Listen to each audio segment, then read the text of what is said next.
Okay guys, तो NPO में हमारे पास जो सेकंड टॉपिक है that is related to the material consume. Material consume ये होता है कि पूरे साल में आपने कुछ सामान मंगाया, उसको यूज़ किया और लास्ट में आपके पास कुछ सामान बच गया।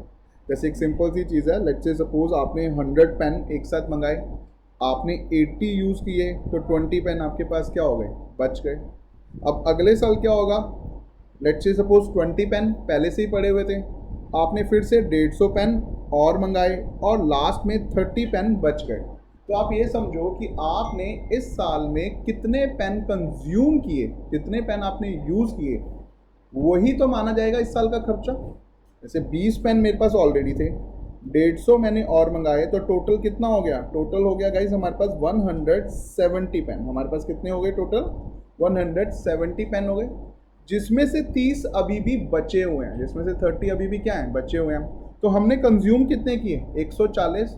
और मान लो एक पेन अगर 20 रुपीज़ का था, एक पेन अगर 20 रुपीज़ का था, तो हमारे पास टोटल खर्चा कितने का हो गया, 140 इंटू 20 करोगे तो आपके पास आ जाएगा 2800।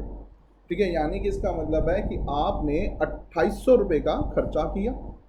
ठीक है, जबकि देखो आपने 150 खरीदे थे ना, अगर मैं 150 इंटू 20 करूँ तो पैसे तो 3000 रुपये बनने चाहिए थे, पर 3000 पेन, 3000 रुपये के पेन हमने थोड़ी ना यूज़ किए, हमने 150 पेन थोड़ी ना यूज़ किया, हमने इस साल में कितना पेन यूज़ किया, 140। तो मटेरियल कंज्यूम में क्या होता है कि आप वो निकालते हैं कि भैया हमने इस साल में कितने का मटेरियल कंज्यूम किया। ओके, अब आप देखिए, आपने ओपनिंग स्टॉक को क्या किया, प्लस क्लोजिंग स्टॉक को क्या किया, माइनस। स्टॉक क्या होता है आपका, एसेट। स्टॉक क्या होता है आपका, एसेट, यानी कि ओपनिंग ऐड करना है और क्लोजिंग माइनस करना है।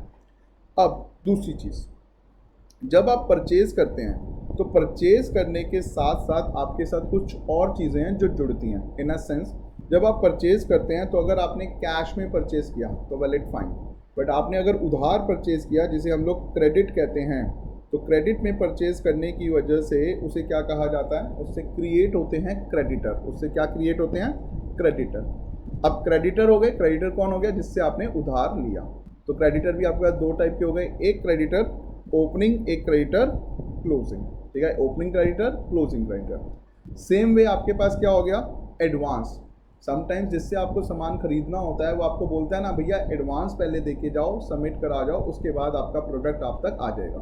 ठीक है, तो that is basically called advance, and this is advance to supplier, कि आपने सप्लायर को एडवांस दिया है। तो एडवांस टू सप्लायर की वजह से भी हमारे पास opening supplier and closing supplier होता है, फिर से दो हो गए। ठीक है, इसका मतलब ये है कि अगर मैं मटेरियल कंज्यूम की बात करूं तो मेरे पास मटेरियल कंज्यूम में ये कुछ 8 आइटम्स के राउंड अबाउट होती हैं। कौन कौन सी, 2 टाइप के मेरे पास स्टॉक होते हैं, 2 मेरे पास एडवांसेस हो गए सप्लायर को, 2 मेरे पास क्रेडिटर हो गए। Opening stock, closing stock, opening advances, closing advances, opening creditor, closing creditor. Apart from that purchases during the year, कि हमने कितने का सामान खरीदा, एंड मटेरियल कंज्यूम, जो कि हमने निकालना है कि इस साल में हमने कितना मटेरियल कंज्यूम किया। तो देखो, जो आप परचेज करते हो उसकी आपने क्या की होगी, पेमेंट की होगी, तो आपके वो रिसिप्ट्स में दिखा, रिसिप्ट्स एंड पेमेंट अकाउंट में दिखा रहा होगा।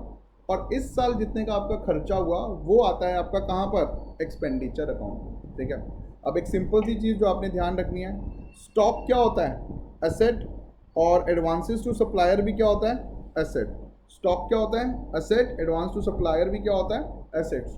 तो एसेट्स कैसे चलेगा, opening plus closing minus, opening plus closing minus. और क्रेडिटर क्या होता है, लायबिलिटी है, तो इसका उल्टा हो जाएगा, ओपनिंग वाला माइनस हो जाएगा, क्लोजिंग वाला प्लस हो जाएगा। ठीक है जी, ओके ओके, 6 चीज़ें। अब देखिए, मान लीजिए this is the question, sports material consume, क्या निकालना है हमें कि स्पोर्ट्स मटेरियल कितना कंज्यूम हुआ। स्पोर्ट्स का स्टॉक दे रखा है 17, 18, 17 वाला ओपनिंग हो गया, 18 वाला क्लोजिंग हो गया। स्पोर्ट्स मटेरियल में आपके पास सबसे पहले स्टॉक है 2200 का ओपनिंग, 5800 का, 5800 का क्लोजिंग। ओके, सो आप देख सकते हैं सबसे पहले हमारे पास स्टॉक है, तो ओपनिंग स्टॉक हमने क्या कर लेना है, प्लस, क्लोजिंग स्टॉक हमने क्या कर लेना है, minus. Creditor for sports material, creditor क्या हो गया, लाइबिलिटी, ओपनिंग वाला माइनस कर लेना है, क्लोजिंग वाला प्लस कर लेना है। एडवांसेस टू सप्लायर, ओपनिंग वाला प्लस कर लेना है, क्लोजिंग वाला माइनस कर लेना है। Now here it is return payment to supplier, here it is return payment to supplier कि आपने सप्लायर को कितने की पेमेंट की है। तो ये आपका रिसिप्ट एंड पेमेंट अकाउंट में होगा। तो ये आपका रिसिप्ट एंड पेमेंट अकाउंट से आया 1,20,000। फिर आपने क्या किया, ओपनिंग वाला स्टॉक प्लस क्लोजिंग वाला स्टॉक माइनस, फिर आपने ओपनिंग सप्लायर प्लस क्लोजिंग वाले supplier minus, creditor opening minus creditor closing plus. Please याद रखना असेट्स वाली चीज़ें ओपनिंग वाली प्लस होनी है, क्लोजिंग वाली माइनस होनी है। लाइबिलिटी वाली चीज़ें ओपनिंग वाली माइनस होनी है, क्लोजिंग वाली प्लस होनी है। एंड एट लास्ट आपके पास निकल के आया मटेरियल कंज्यूम। लास्ट क्या निकल के आया, मटेरियल कंज्यूम। ठीक है, अच्छा अब आगे देखिए कैसे आएगा। ये जितना भी आपके पास निकल के आता है मटेरियल कंज्यूम का answer, that is your expenditure कि इतना खर्चा हुआ। आपने लिखा स्पोर्ट्स मटेरियल 1,07,800। ठीक है, और उसके बाद अगर आप बैलेंस शीट भी उसने कहा है बनाने को, तो कैसे बनेगा, सिंपल सा है। आपके पास कितनी बैलेंस शीट है, 2 बैलेंस शीट है। 2 बैलेंस शीट क्या होती है, एक ओपनिंग एक closing. Opening stock asset side, advance to supplier opening asset side, closing stock closing balance sheet, closing advance to supplier closing balance sheet, opening creditor opening balance sheet, closing creditor closing balance sheet. It's a simple thing. Opening वाले opening balance sheet में डाल दो, closing वाले closing balance sheet में डाल दो। जो asset हैं उन्हें असेट साइड, जो लाइबिलिटीज हैं उन्हें लाइबिलिटी साइड। अब एक और चीज़ समझिए इसमें, एक छोटा सा पॉइंट और इम्पॉर्टेंट है। सेम ऊपर आपको स्टॉक एंड क्रेडिटर दे रखे हैं, ये फिर से 17 का, ये 18 का। ओपनिंग वाला क्रेडिटर स्टॉक ओपनिंग वाला प्लस हो जाएगा, क्लोजिंग वाला माइनस हो जाएगा। क्रेडिटर ओपनिंग वाला क्या होगा, माइनस होगा, क्लोजिंग वाला क्या होगा, प्लस होगा। अगेन यहाँ पे आपको दे रखा है stationery payment during the year कि आपने फिर से पेमेंट कितने की करी। तो 75,000 आपके पास यहाँ पर आ गया। And then you go for opening stock plus closing stock minus, opening creditor plus closing creditor plus opening creditor minus. ठीक है, एंड आपके पास क्या आ जाएगा, मटेरियल कंज्यूम। ये जो कंज्यूम्ड है ये कहाँ पे जाएगा, इनकम एंड एक्सपेंडिचर अकाउंट में। ठीक है, ओपनिंग वाले ओपनिंग बैलेंस शीट में, क्लोजिंग वाले क्लोजिंग बैलेंस शीट में। यहाँ तक ओके। अब एक चीज़ ध्यान से देखो, ऊपर जो वर्ड लिखा हुआ था वो लिखा हुआ था पेमेंट। ऊपर जो वर्ड लिखा हुआ था वो लिखा हुआ था पेमेंट। नीचे जो वर्ड लिखा हुआ है ये लिखा हुआ है परचेज्ड, ये लिखा हुआ है परचेज्ड। नीचे जो वर्ड लिखा हुआ है वो लिखा है परचेज्ड। परचेज का मतलब क्या होता है, परचेज का मतलब है कि आपने कितने का सामान खरीदा, और हमें क्या चाहिए, हमें चाहिए होती है पेमेंट। ये ध्यान रखना गाइस, ये 2 इंपॉर्टेंट पॉइंट है। ऊपर दी हुई थी पेमेंट, पेमेंट कहाँ आती है, रिसिप्ट एंड पेमेंट अकाउंट में। तो हम लोग डायरेक्ट लिख रहे थे पेमेंट और हम लोग प्लस माइनस कर रहे थे। पर इस वाले टाइम पे क्या लिखा हुआ है, इस टाइम पे लिखा है stationery purchase during the year. Purchase का मतलब होता है जब आप क्रेडिटर को प्लस माइनस कर चुके हो।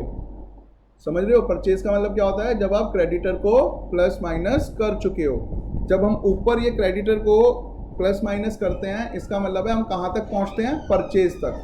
अब ऑलरेडी हमें क्या दिया हुआ है, परचेज दिया हुआ है, तो क्या क्रेडिटर होंगे दोबारा क्रेडिटर को प्लस माइनस नहीं करना। ये क्वेश्चन आएगा तो प्लीज़ बहुत अच्छे से ध्यान रखना कि आपको पेमेंट दिया हुआ है या फिर परचेज दिया हुआ है। अगर आपको पेमेंट दिया हुआ है, इसका मतलब है आपने इतनी रिसिप्ट एंड पेमेंट में पैसे दिए हैं, तो आपने क्लोजिंग क्रेडिटर और ओपनिंग क्रेडिटर की एडजस्टमेंट करनी है। स्टॉक से कुछ लेना देना नहीं है। बट अगर उसने आपको परचेज्ड बोला ड्यूरिंग द ईयर, इसका मतलब है क्रेडिटर की एडजस्टमेंट हुई पड़ी है। You will write purchase during the year 75,000। Starting में स्टॉक कितने का था, 21,000 का। क्लोजिंग कितना स्टॉक बचा है, 18,000 का। एंड मटेरियल कंज्यूम कितने का हो गया, 78,000 का। आप देख रहे हैं, सेम क्वेश्चन है, ऊपर आंसर आया 90,000, सेम क्वेश्चन का नीचे आंसर आया 78,000। सिर्फ एक वर्ड के डिफरेंस है। किस वर्ड के, ऊपर दिया हुआ है आपको स्टेशनरी पेमेंट कि आपने कितने पैसे दिए, तो इसलिए हमने क्रेडिटर की एडजस्टमेंट की है। नीचे क्वेश्चन में दिया हुआ है stationery purchased during the year, तो जब परचेज्ड आएगा तो इसके अंदर क्रेडिटर की एडजस्टमेंट हुई पड़ी है, तो आपने क्रेडिटर को नहीं दोबारा से एडजस्ट करना है। You will just get material consume 78,000। ठीक है, ओके, क्लियर हो गया ये, ओके।